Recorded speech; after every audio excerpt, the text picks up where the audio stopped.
Breaking news tonight. Venezuela has just signed a strategic agreement that senior U.S. officials quietly describe as a direct shock to American security. President Trump reacted within hours, saying the move changes the game in the Caribbean. At 6:18 a.m. local time, there are no explosions and no ships firing weapons. Instead, the action is unfolding inside secure rooms. In Washington, lights come on early, screens flicker to life. A short report appears, stamped urgent. The agreement is confirmed. Russian support, Venezuelan territory, strategic cooperation with military implications. In Caracas, signatures are already dry, cameras are gone, doors are closed. What remains is the consequence. Analysts mark distances on digital maps, less than 1,200 miles from the US mainland, close enough to matter, close enough to force decisions. Phones start ringing across defense offices, not because something has happened, but because something can happen now. This is not diplomacy for show. This is positioning. A calculated move meant to shift balance, test resolve, and send a message without firing a single shot. This was not an accident. It was not symbolic. It was a deliberate signal sent straight into the heart of US strategic planning. Venezuela believes this agreement gives protection. Russia believes it creates leverage. What neither side can fully control is how Washington will respond once the pressure settles in. If you want to understand why this single signature has put the entire region on edge, stay with us and subscribe now. To understand why this agreement matters, you have to look past the headlines and focus on location. Venezuela is not just another country in South America. It sits on the northern edge of the continent, facing the Caribbean Sea, only a short flight and a few hours by ship from the US mainland. This region is crossed every day by oil tankers, cargo ships, and military patrols. It is one of the most monitored stretches of water on the planet. For decades, the US treated this area as stable by default. Threats were expected to come from far away, across oceans. That assumption shaped how ships were deployed, how aircraft were assigned, and where attention was focused. This agreement changes that math. It creates the possibility that pressure no longer comes from overseas, but from much closer to home.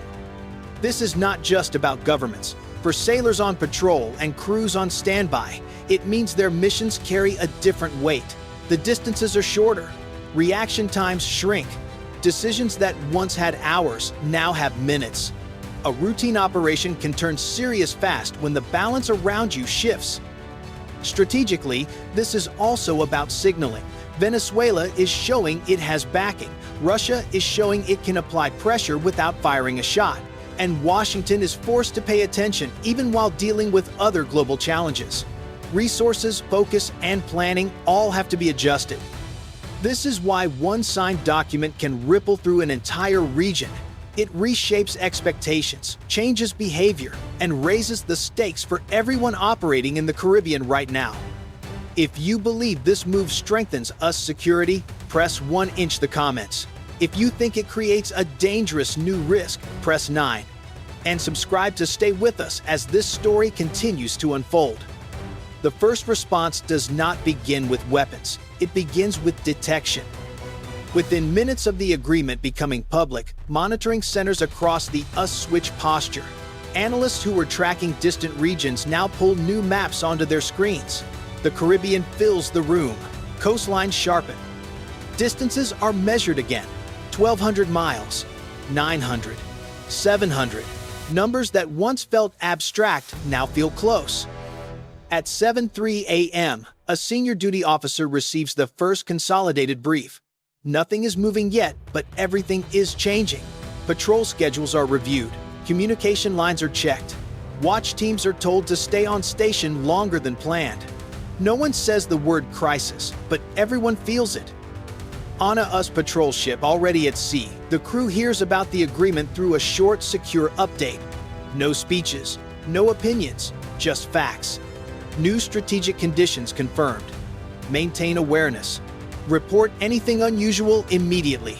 The message is calm, but its meaning is heavy. The crew understands that what was routine an hour ago is no longer routine now. On radar screens, normal traffic continues. Cargo ships move at steady speed. Fishing boats follow familiar paths. But every contact is watched more closely. Every change in course is logged. A radar operator notices how often his eyes return to the same sector. He does not know why yet, he just knows it matters. In Washington, planners begin their first adjustments. Not dramatic moves, small ones. Aircraft assignments are reviewed. Naval assets are placed on higher readiness. Intelligence requests multiply. Each decision is careful because overreaction can create its own danger. This is the quiet phase that never makes headlines. No alarms, no flashing lights, just people leaning forward in their chairs, double-checking assumptions that stood for years. The agreement has not fired a shot, but it has already forced action. And this is only the first response. The moment when the us acknowledges that the balance has shifted and that every move from now on will be watched just as closely by the other side. Nothing has exploded. No one has been hurt, but the board has been reset and both sides are now playing a very different game. Escalation does not always mean movement. Sometimes it means pressure building in silence. By mid-morning, the shift is visible across the region. US naval commands quietly increase coverage.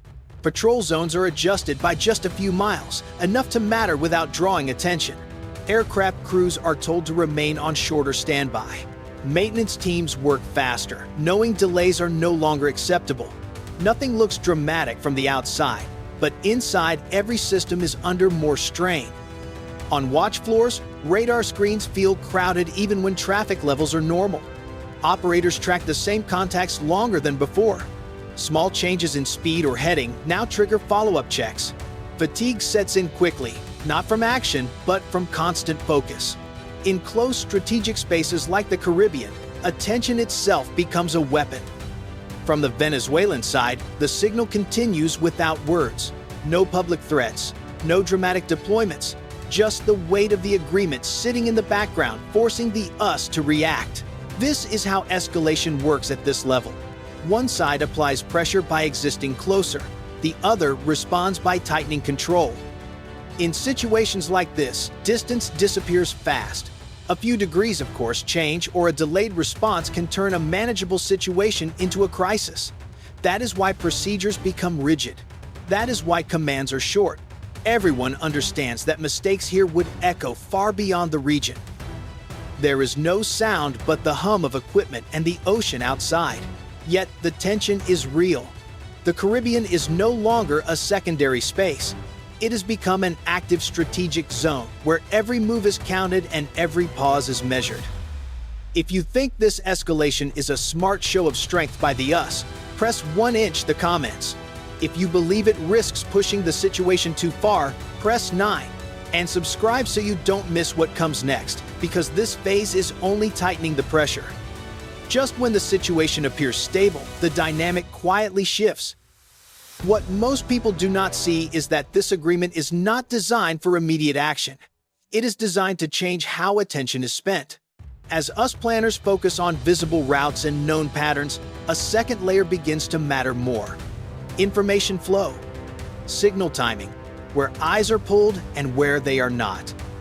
In the Caribbean, radar coverage remains heavy, but not all signals are equal. Some contacts are meant to be noticed, others are meant to blend in. Analysts start to notice gaps forming, not in detection, but in certainty. Too many variables, too many possibilities. The agreement has created ambiguity, and ambiguity is dangerous. On us watch floors, officers sense it before they can explain it. Nothing looks wrong, yet nothing feels settled. The pressure is no longer about ships or aircraft. It is about decision space shrinking. Every option now carries political weight. Every delay sends a message, even silence. This is the twist. Venezuela and its partners are not forcing a confrontation. They are forcing hesitation. They are making Washington ask questions instead of issuing orders. And in high-level standoffs, hesitation can be just as powerful as force. The crews do not know it yet, but the rules they trained under are already changing. What used to be a clear line is now blurred. What used to be routine is now a calculated risk. If you think this strategy will backfire and push the us to respond harder, press 1" the comments.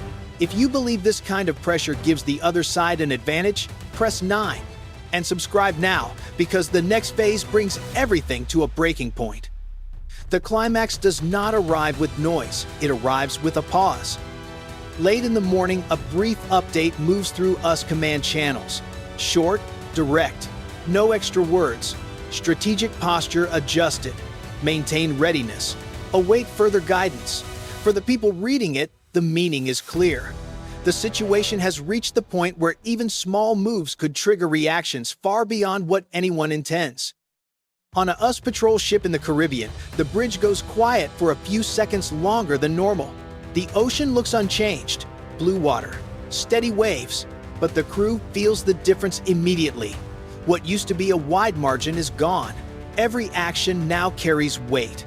Every decision is measured twice before it is spoken. A radar operator reports a routine update. Same tone, same words he has used hundreds of times before. But today, those words land differently. The officer of the deck responds without turning his head. Eyes stay locked on the screen. Hands stay still. In moments like this, calm is not comfort. Calm is control. Somewhere far from the ship, in rooms without windows and without clocks, senior officials study the same situation from a different angle. No shouting, no dramatic gestures, just long silences followed by quiet questions. If they move now, what message does it send? If they wait, what signal does that send instead? This is the real peak of the confrontation. Not missiles, not maneuvers, but restraint under pressure. Both sides are watching for the smallest sign of weakness. A shift in posture, a public statement, a single unexpected move. If you believe the US should hold firm and show restraint here, press 1" the comments. If you think this pause invites greater danger ahead, press 9 and subscribe to follow what happens next. For several long seconds, nothing happens. 3 seconds, then 5, then 10. The systems hold, the crews hold. The line is not crossed. And that silence matters, because it proves the agreement has already done its job.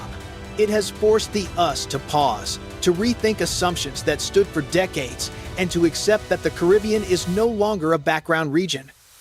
No shots are fired, no orders are shouted, but the balance has changed. And everyone involved knows that from this moment forward, every move will be judged against what almost happened here. When the day ends, nothing appears broken. No ships are damaged. No crews are injured. No emergency statements are read on television. On the surface, it looks like just another quiet day in the Caribbean. The water is calm. Traffic moves as usual. But inside US planning rooms, everyone understands that something fundamental has shifted, even if no one says it out loud. This agreement has forced a change without a single shot fired. Patrol patterns are quietly rewritten. Attention that once pointed outward is now pulled closer to home. Resources meant for other regions are reconsidered behind closed doors, not announced. Not debated in public, just adjusted, piece by piece, line by line, chart by chart. For the crews on duty, the effect is immediate and personal. Watches run longer, procedures tighten. Assumptions that once felt safe are no longer trusted. What used to feel routine now feels exposed. Sailors understand that future missions will be judged under a new standard, where distance is shorter, margins are thinner, and mistakes carry heavier consequences. Strategically, the ripple spreads far beyond the Caribbean. Allies take note. Rivals study the response. Planners in other capitals update their own calculations. The message is clear to everyone watching. Pressure does not always come from movement. Sometimes it comes from positioning, patience, and timing. Venezuela gains leverage, Russia gains attention, and the US is forced to treat a once secondary region as a front line of strategic concern. If you think this shift makes the US stronger by forcing awareness and discipline, press 1" the comments. If you believe it opens the door to a dangerous new phase near American shores, press 9 and subscribe so you don't miss what happens next. This moment also sends a warning. If one agreement can trigger this level of adjustment, future moves will carry even more weight. The next decision may not allow for quiet pauses or controlled restraint. It may demand answers faster than anyone wants to give. For now, the system holds. But holding is not stability.